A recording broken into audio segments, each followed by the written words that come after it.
Episodio 8. El Hijo Pródigo. Recordar tu linaje real. Referencia bíblica, Lucas 15, 11, 32. Jesús está rodeado de publicanos y pecadores. Están comiendo juntos. En la cultura del Medio Oriente del siglo I, compartir la mesa era el acto de aceptación social más poderoso que existía. No comías con cualquiera. Comer con alguien significaba que lo considerabas tu igual, que lo recibías en tu círculo, que lo aceptabas. Los fariseos y escribas murmuran furiosos: Este a los pecadores recibe, y con ellos come. Es en respuesta a esa murmuración que Jesús cuenta 3 parábolas seguidas: la oveja perdida, la moneda perdida, y la más larga y profunda de todas, la del Hijo Pródigo. Es la parábola más famosa de la historia humana y también la más mal entendida. Un joven pide su herencia, el insulto supremo. Un hombre tiene 2 hijos. El menor le dice a su padre: Padre, dame la parte de los bienes que me corresponde. En nuestra cultura moderna, esto suena como una petición incómoda pero comprensible. En la cultura judía del siglo I era el equivalente a decirle a tu padre: para mí ya estás muerto. La herencia solo se repartía cuando el padre moría.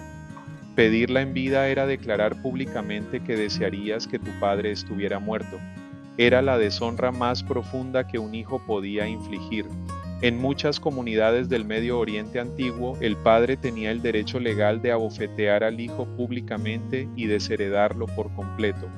Pero el padre de la parábola no hace nada de eso. El texto dice simplemente: y les repartió los bienes, sin sermón, sin castigo, sin amenaza, le da lo que pide. Es un acto de amor radical que los oyentes originales de Jesús habrían encontrado escandaloso. Un padre que permite semejante deshonra sin responder estaba actuando de manera vergonzosa según los estándares de su cultura. Kenneth Bailey, el erudito que vivió 40 años en el Medio Oriente estudiando estas parábolas en su contexto cultural original, documentó que en las aldeas de Siria y Líbano todavía en el siglo XX, pedir la herencia en vida era considerado un acto imperdonable. El padre que cedía sin resistir era visto como débil y deshonrado. El país lejano, la pérdida de la identidad. El hijo menor toma su herencia y se va a un país lejano. En la mentalidad judía, un país lejano significaba territorio gentil, tierra impura, el mundo pagano donde no se observa la Torá. Es un alejamiento geográfico, pero sobre todo espiritual. Se va lo más lejos posible de la casa del Padre, y allí gasta todo en una vida disipada. La palabra griega es azotos, que significa disoluto, sin salvación, derrochador. Viene de sin y soso, salvar. Literalmente, vivir como si no hubiera salvación, vivir sin propósito, sin conciencia, sin dirección. Cuando lo ha gastado todo, viene una gran hambre en aquella provincia, se queda sin nada y se arrima a un ciudadano de aquel país que lo manda a sus campos a alimentar cerdos. Para un judío, alimentar cerdos era la degradación absoluta. El cerdo era el animal impuro por excelencia. Levítico 11:7 lo prohíbe terminantemente. Un judío alimentando cerdos ha caído al nivel más bajo posible, ha perdido su identidad por completo. Ya no es judío, ya no es hijo, ya no es heredero, es menos que un esclavo. Y el texto añade un detalle devastador: deseaba llenar su vientre de las algarrobas que comían los cerdos, pero nadie le daba nada. No solo come la comida de los cerdos, ni siquiera puede conseguir eso, está por debajo de los animales impuros. Volviendo en sí, el despertar. Y entonces viene el momento clave de toda la parábola, el giro que lo cambia todo. Y volviendo en sí dijo: ¿Cuántos jornaleros en casa de mi padre tienen abundancia de pan y yo aquí perezco de hambre? La frase volviendo en sí en griego es eis geauton elton, que literalmente significa vino a sí mismo, llegó a sí mismo. Es la expresión griega clásica para describir a alguien que despierta de la locura, que sale de un trance, que recupera la lucidez. El hijo no solo recuerda que tiene un padre, recuerda quién es él, recuerda su identidad. Ha estado viviendo como si fuera un extraño, un huérfano, un mendigo, pero no lo es. Es hijo del dueño de la casa, tiene un linaje, tiene un origen, tiene un hogar. Este es el momento del despertar. No es un arrepentimiento moral en el sentido religioso tradicional, es algo más profundo, es un recordar, es salir de la amnesia existencial, es dejar de identificarte con la miseria y recordar tu verdadera naturaleza. Los místicos cristianos, desde Meister Eckhart hasta Thomas Merton, han visto en este momento el arquetipo universal del despertar espiritual, el alma que ha olvidado su origen divino y que en el fondo del sufrimiento recuerda de dónde viene. ¿Me levantaré e iré a mi Padre? El Hijo toma una decisión. Me levantaré e iré a mi Padre y le diré: Padre, he pecado contra el cielo y contra ti. Ya no soy digno de ser llamado tu hijo, hazme como a uno de tus jornaleros.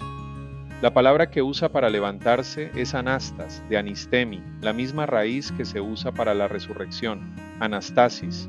No es simplemente ponerse de pie, es resucitar, es pasar de la muerte a la vida. Pero fíjate en algo crucial, se levanta, sí, pero va con mentalidad de esclavo, ha preparado un discurso, va a pedir que lo hagan jornalero, un mistios, un trabajador a sueldo, el nivel más bajo de la estructura social después del esclavo. No espera ser recibido como hijo, solo quiere sobrevivir. Muchos de nosotros hacemos lo mismo, despertamos, sí, decidimos volver, sí, pero volvemos con la identidad de mendigos. Volvemos creyendo que solo merecemos migajas, volvemos con un discurso de indignidad ensayado. Cuando aún estaba lejos, el padre que corre, y aquí viene el momento más explosivo de la parábola, el texto dice: y cuando aún estaba lejos lo vio su padre, y fue movido a misericordia, y corrió y se echó sobre su cuello y le besó. Cada palabra de este versículo rompe un protocolo cultural del Medio Oriente del siglo I. Primero, cuando aún estaba lejos, lo vio su padre. Esto significa que el padre estaba mirando, estaba esperando. Todos los días probablemente subía a la terraza de su casa y miraba el camino. Nunca dejó de esperar. Segundo, fue movido a misericordia. El griego dice splachniste desplanchna, que son las entrañas, las vísceras. No es una emoción mental, es un dolor visceral, un retorcimiento en las entrañas. Es lo que siente una madre cuando ve a su hijo sufrir. Es el nivel más profundo de compasión que existe en el idioma griego. Tercero, corrió. Esta es la parte más escandalosa para los oyentes originales. En la cultura del Medio Oriente del siglo I, un hombre de honor, un patriarca, un dueño de tierras, nunca corría. Correr significaba levantarse la túnica y mostrar las piernas desnudas, lo cual era profundamente vergonzoso. Solo los niños y los esclavos corrían. Un patriarca caminaba con dignidad, con paso lento, con autoridad. Pero hay una razón más profunda para la carrera del padre. Bailey documentó una costumbre llamada Kesasá, que era una ceremonia de rechazo comunitario. Cuando un hijo judío perdía la herencia de la familia con gentiles, la comunidad de la aldea rompía una vasija frente a él y lo declaraba cortado del pueblo. El padre corre para llegar antes que la aldea, corre para proteger a su hijo del rechazo comunitario, corre para interponer su propio cuerpo entre su hijo y la comunidad furiosa. Cuarto, se echó sobre su cuello y le besó. El griego dice catefilesen, de catafileo, que significa besar repetidamente, besar con intensidad. No es un beso formal, es una explosión de amor físico, visceral, desbordado. El mejor vestido, el anillo, el calzado. Y antes de que el hijo pueda terminar su discurso ensayado de jornalero, el padre grita a los siervos: sacad el mejor vestido y vestidle, y poned un anillo en su mano y calzado en sus pies. Traed el becerro gordo y matadlo, y comamos y hagamos fiesta. Cada uno de estos elementos tiene un significado preciso en la cultura del Medio Oriente antiguo.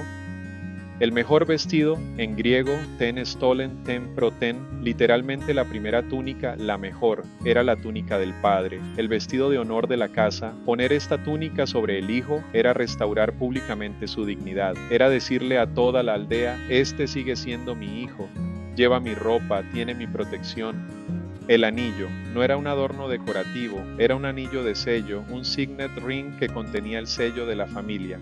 Quien tenía el anillo podía firmar contratos, hacer negocios, tomar decisiones legales en nombre de la familia. Era el símbolo de autoridad y poder delegado. El padre le está devolviendo plena autoridad. El calzado. En el mundo antiguo, los esclavos andaban descalzos. Solo los hombres libres usaban sandalias. Poner calzado en sus pies es declarar públicamente: este no es un jornalero, este no es un esclavo, este es un hijo libre, este es un heredero. El becerro gordo.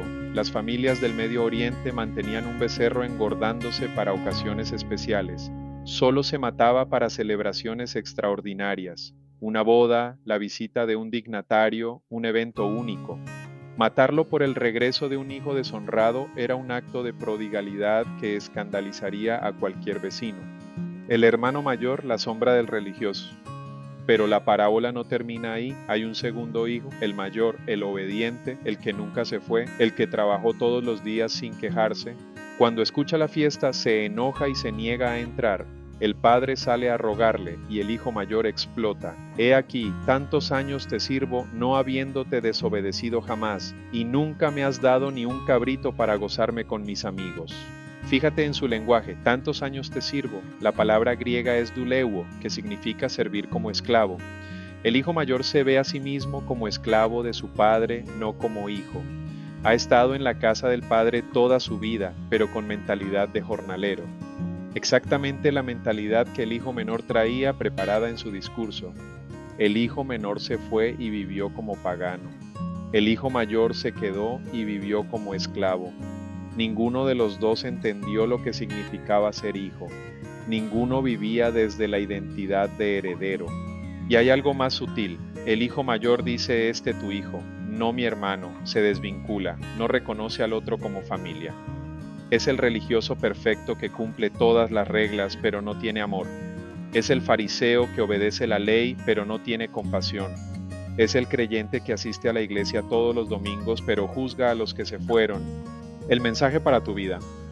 Tú eres el hijo pródigo, has estado comiendo con cerdos, viviendo por debajo de tu verdadera naturaleza, creyendo que eres menos de lo que realmente eres. Has olvidado tu linaje, has olvidado que eres hijo del rey, que la abundancia es tu derecho de nacimiento, que la casa del Padre es tu hogar. Quizás gastaste tu herencia en relaciones destructivas, en adicciones, en carreras que no eran las tuyas, en identidades prestadas. Quizás terminaste alimentando cerdos, haciendo cosas que te degradan, que van contra tu esencia, que te hacen sentir menos que humano.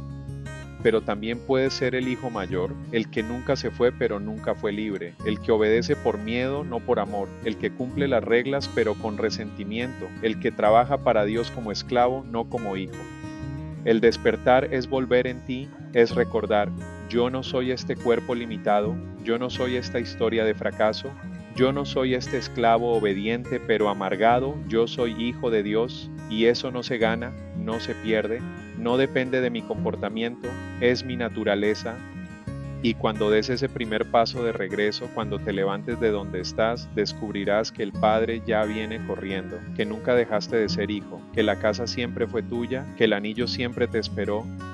Cuando muera el mendigo que piensa que merece migajas, cuando muera el esclavo que obedece sin amor, cuando muera el que se cree indigno de la fiesta, descubrirás que siempre fuiste el heredero, solo lo olvidaste por un momento.